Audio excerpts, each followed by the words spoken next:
এগুলোকে বলে ভাসমান দোকান বা ফুটপাত দখল করা দোকান বা রাস্তা দখল করা দোকান বা কারো ব্যক্তিগত অথবা সরকারি জমি দখল করা দোকান, যারা কোনো সরকারকে ট্যাক্স দেয় না, বরঞ্চ আরও এ সকল দোকানের কারণে যানজট তৈরি হয়, মানুষের ভোগান্তির তৈরি হয়।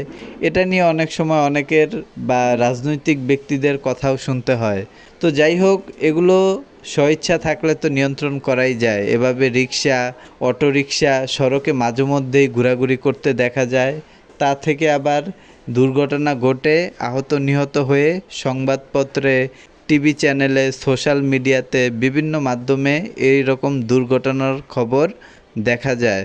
তো সব কিছুর পর যেটা মনে হচ্ছে, দেশ তো আর ফুটপাত বা অবৈধ দখলমুক্ত করা সম্ভব হয়নি, এখনও দখলদারদের দখলেই রয়ে গিয়েছে, সেটা তো স্বীকার করতেই হয়। কিন্তু তারপরেও যারা অবৈধভাবে দখল করে ব্যবসা করছে নিজেদের স্বার্থে, রাষ্ট্রের ক্ষতি করে, রাষ্ট্রের জনগণের ক্ষতি করে, রাষ্ট্রের জনস্বার্থে আইনের ক্ষতি করে, স্থিতিশীলতা নষ্ট করে, তো সেই সব অবৈধ ব্যবসায়ীদের এখন সমস্যা হয়ে গিয়েছে বৃষ্টির কারণে। তারা এখন আর আগের মতো ব্যবসা করতে পারছে না এই বৃষ্টি বা বর্ষার মৌসুমে। তো এরকম অনেক নাম থাকে সুন্দর সুন্দর, সেই রকম নামের দোকানগুলোও রাস্তা দখল করে রাখে।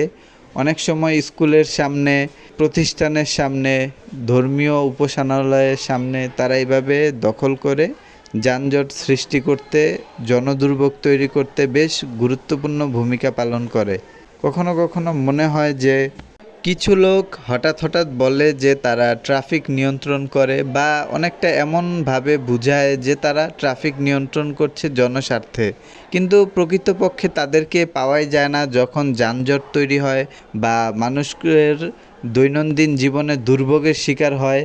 তো অনেক সময় সাধারণ মানুষকে এসব অবৈধ ফুটপাত দখল করা দোকানতে কেনাকাটা করতে তো দেখাই যায়, কখনো কখনো অসাধারণ মানুষদেরকেও এরকম দোকানগুলো থেকে লেনদেন করতে দেখা যায়। তো যাই হোক, একটা সময় আসবে যখন সব ফুটপাত দখল মুক্ত হয়ে যাবে, কোনো দোকান আর রাস্তায় কেউ বসানোর সাহস পাবে না, বা ব্যবসা অবৈধভাবে করা যাবে না এরকম কারো আর কোনো সুযোগ থাকবে না।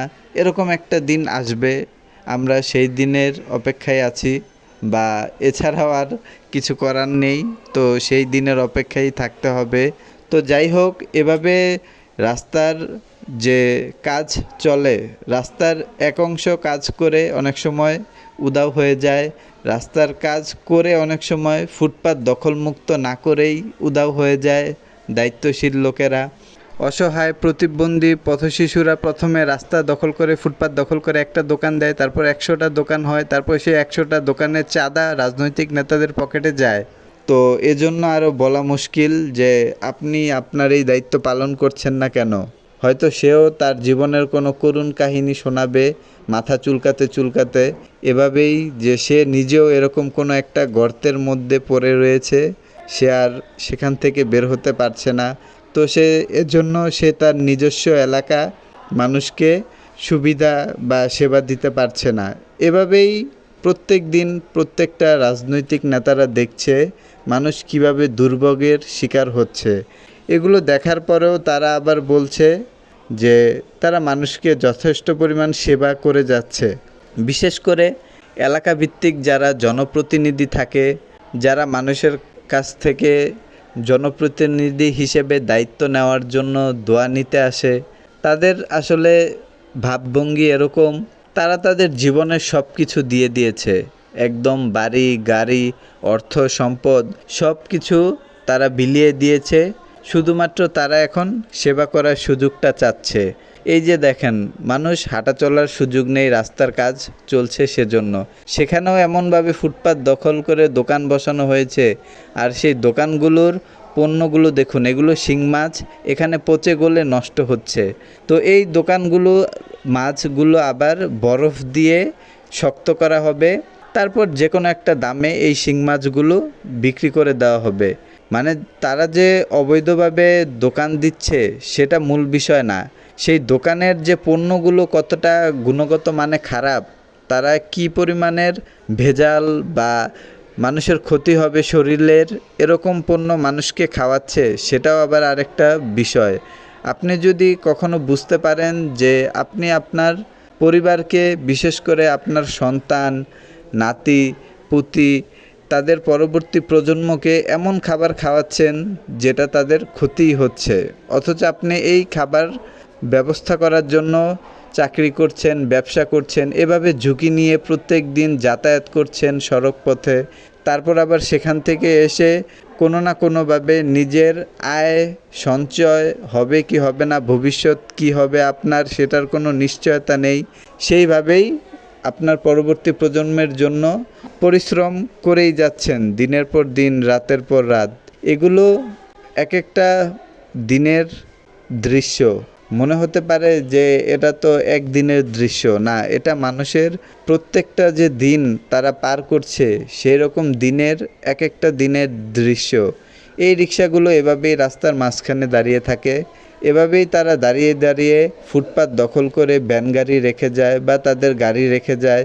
তারা হয় দখল করে রাখবে দোকান, না হয় সেই দোকানে অন্য কাউকে বসাবে, কিন্তু তারা কোনোভাবেই সেই রাস্তা মুক্ত হয়ে মানুষকে চলাচল করতে না দিবে।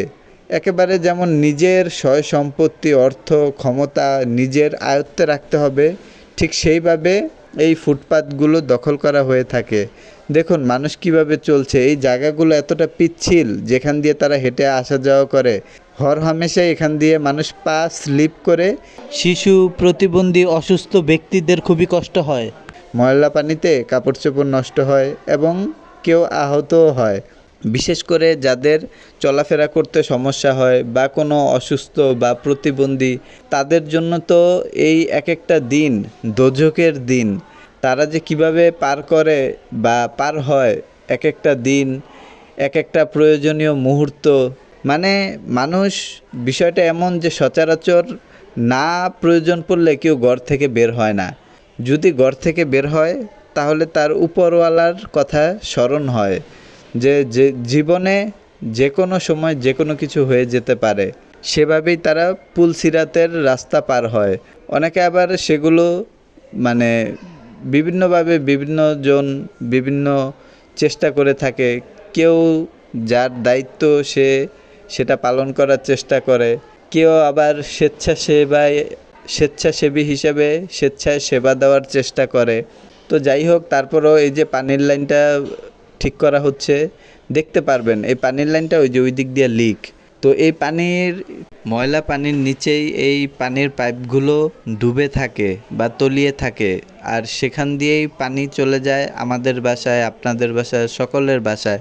অনেক সময় অনেকে বলেই থাকে যে সরকারি পানি যেটা, সাপ্লাইয়ের পানি যেটা, সেটা আসলে খাওয়ার যোগ্য না। কিন্তু কেন খাওয়ার যোগ্য না এটা আর কেউ ভালোভাবে বলতে পারে না। আসলে আমরা যে যাই বলি, সবাই দুঃখ কষ্টের মধ্যে দিয়েই প্রত্যেকটা দিন, প্রত্যেকটা রাত, প্রত্যেকটা মুহূর্ত পার করি। একেবারে এরকম ঘটনা কিন্তু বলে বলে কখনোই বর্ণনা করা সম্ভব না, এবং কাউকে বোঝানোর চেষ্টা করলেও সে যদি নিজে ব্যক্তিগতভাবে আন্তরিক না হয় তাহলে তাকে এভাবে বোঝানো সম্ভব নয়। এই যে সিএনজিগুলো কিভাবে রাস্তা আটকিয়ে দাঁড়িয়ে রয়েছে, মানুষ আসলে গাড়ি নিয়ে বা কোনো কিছু নিয়ে অনেকক্ষণ দাঁড়িয়ে থাকতে হয়, তারা তাদের যাত্রী পেলে তারপর সরবে, তারপর সাধারণ মানুষ আসা যাওয়া করতে পারবে। এই যে এখানে রাস্তাগুলো কেমন ভাঙ্গা, এরপর আবার অটোরিকশাগুলো, পিকআপ, ট্রাক, বাস, প্রাইভেট কার, মোটরসাইকেল, এগুলোকে রাস্তা আটকিয়ে দাঁড়িয়ে রাখে বা অনেকক্ষণ অপেক্ষায় রাখে, কারণ তাদের মধ্যে একটা একতা রয়েছে। সব অটোরিকশার একটাই কথা, সিরিয়াল ছাড়া যাবে না, আর সেজন্য তারা অতিরিক্ত একটা যানজট তৈরি করে রাখে, যেটা তাদের সিরিয়াল যেন ভঙ্গ না হয় সে কারণে তারা করে থাকে। এবং এজন্য মানুষের চাকরিতে যেতে, ব্যবসায় যেতে, চিকিৎসা নিতে যেতে, শিক্ষা গ্রহণ করতে যেতে সব সময় তাদের হয়রানির শিকার হয়। মানুষ ঘর থেকে বের হলে তাদের মনে হয় যে সে অপরাধ করেছিল, তাই তাকে শাস্তি পেতে, প্রায়শ্চিত্ত করতে ঘর থেকে বের হতে হয়। অনেকেই দেখি বিভিন্ন সময় ট্রাফিক আইন বা ট্রাফিক যানজট নিয়ন্ত্রণ করে। আসলে তারা ঠিক কতক্ষণ সময় ট্রাফিক নিয়ন্ত্রণ করে? দিনের 3 ঘন্টা, দিনের 6 ঘন্টা, দিনের 8 ঘন্টা, দিনের 12 ঘন্টা, অথবা দিনে রাতে মিলে 24 ঘন্টা ঠিক তারা কতক্ষণ ট্রাফিক যানজট নিয়ন্ত্রণ করে? আমি নিশ্চিত এই হিসাব কারো কাছেই নেই।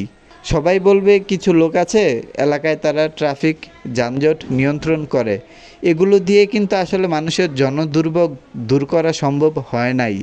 এভাবে অনিয়ন্ত্রিতভাবে কিছু লোক দিয়ে কিছু কাজ করিয়ে কিছু সময়ের জন্য এগুলো কিন্তু স্থায়ী সমস্যার সমাধান হয় না। এগুলো স্থায়ী সমস্যার অস্থায়ী সমাধান হয়, যেটা শুধুমাত্রই সাময়িক সময়ের জন্য।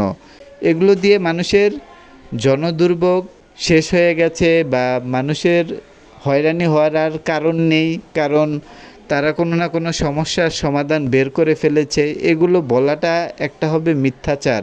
সবার কাছে দোকান তৈরি করার জন্য টাকা রয়েছে অবৈধভাবে রাস্তা দখল করে, কিন্তু কারো কাছে এই টাকা নেই এই রাস্তাগুলো সংস্কার করার জন্য বা এই রাস্তাগুলো তৈরি করার জন্য। আপনি দেখতেই পাচ্ছেন এই রাস্তাগুলো ঠিক অল্প টাকা হলেও হয়তো ঠিক করা যেত, রাবিশ ফেলে বা কোনো না কোনো সামান্য ইট পাথর ফেলে, কিন্তু সেটা আপনি দেখবেন না, কারণ এলাকার কারো কাছেই টাকা নাই, কোনো নেতাই এগুলো করতে পারবে না। এখানে দোকান তৈরি করা হচ্ছে ফুটপাত দখল করে, ইট সিমেন্ট পাথরের ঢালাই করে। এই ফুটপাত দখল যে হচ্ছে পাকাপোক্তভাবে, এগুলো কি এলাকা ভিত্তিক নেতারা কেউই দেখছে না? অথচ অবৈধভাবে দখল করে দোকান বসানোর জন্য, ফুটপাতে অবৈধভাবে ব্যবসা করার জন্য সব নেতার কাছেই হয়তো টাকা রয়েছে। এই স্ল্যাবগুলো বা এই গর্তগুলো ঢেকে দেওয়ার জন্য কোনো এলাকা ভিত্তিক নেতার কাছে অর্থ নেই। তারা যে সরকারের কাছ থেকে অর্থ নিবে, এই সমস্যাগুলো সমাধান করবে, সেই যোগ্যতাও তাদের নেই। শুধুমাত্র তাদের রয়েছে তারা জনপ্রতিনিধি হবে এলাকায় এবং তাদেরকে ভোট দিতে হবে এবং তাদের দোয়া করতে হবে যেন তারা জনপ্রার্থী থেকে জনপ্রতিনিধি হয়ে উত্তীর্ণ হতে পারে। তো নির্বাচনের আগে বা নির্বাচনের পরে মানুষের সবসময় হয়রানি হওয়া লাগে। এটা যারা যারা অস্বীকার করতে পারে তারা তো ভালো যে তারা অস্বীকার করতে পারে। যারা স্বীকার করতে চায় বা স্বীকার করে থাকে তাদেরকে অন্ততপক্ষে ধন্যবাদ যে মানুষ পুরোপুরি সুখে নেই, মানুষের জীবনে সমস্যা রয়ে গেছে এখনও, এবং সেটা স্থায়ীভাবেই সমস্যাটা রয়ে গেছে, যেটা এখন পর্যন্ত পুরোপুরি সমাধান তো হয়ই নাই, বরঞ্চ কবে সমাধান হবে তারও নিশ্চয়তা নাই।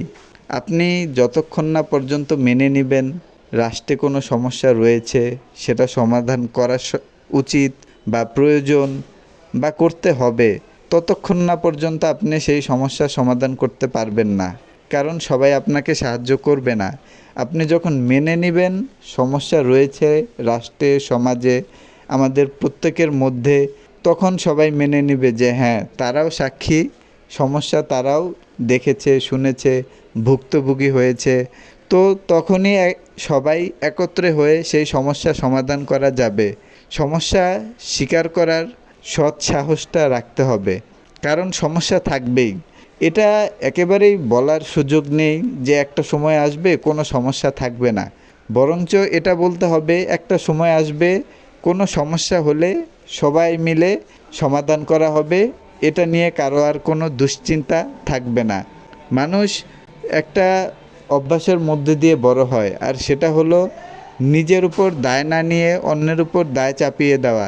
এলাকা ভিত্তিক রাজনৈতিক নেতারা তারা তাদের প্রতিদ্বন্দ্বী রাজনৈতিক নেতাদের উপর দায়টা চাপিয়ে দিতে পারলেই একেবারেই সে দায়মুক্ত হয়ে যায়। এমন কথাবার্তা বলে, তার কথাবার্তা শুনে মনে হয় সে একেবারেই দায় সারা, অথচ সে এই এলাকা থেকেই ভোট চাইবে, দোয়া চাইবে এবং সে এখানেই রাজত্ব করার চেষ্টা করবে দীর্ঘদিন, যেন বারবার সে জনপ্রতিনিধি হতে পারে, সেই আশা স্বপ্ন সে দেখবে। কিন্তু সে তার জন্য মাঠ পর্যায়ে কী কাজ করবে? দখল করা ফুটপাতের অবৈধ দোকানগুলো দেখলে মনে হয় রাজনৈতিক নেতাদের চেয়েও বেশি শক্তিশালী এই দোকানদারগুলো, যারা ফুটপাত দখল করে, রাস্তা দখল করে অবৈধভাবে দোকান বসিয়েছে। অথচ রাজনৈতিক নেতারাই পরোক্ষভাবে দূর থেকে এগুলো নিয়ন্ত্রণ করে। কোন দিন কোন জায়গায় অভিযান চলবে, কোন দিন কোন জায়গা থেকে দোকানপাট অল্প সময়ের জন্য উঠিয়ে নিতে হবে। সাংবাদিক আসার 10 মিনিট আগে দোকান উঠে যায়। সাংবাদিক চলে যাওয়ার 10 মিনিটের মধ্যে আবার এই অবৈধ দোকানগুলো বসে পড়ে, ফুটপাত দখল করে, রাস্তা দখল করে, আবার জনদুর্ভোগ যানজট সৃষ্টি করে, কোনো জায়গায় পাকা দালান তৈরি করে।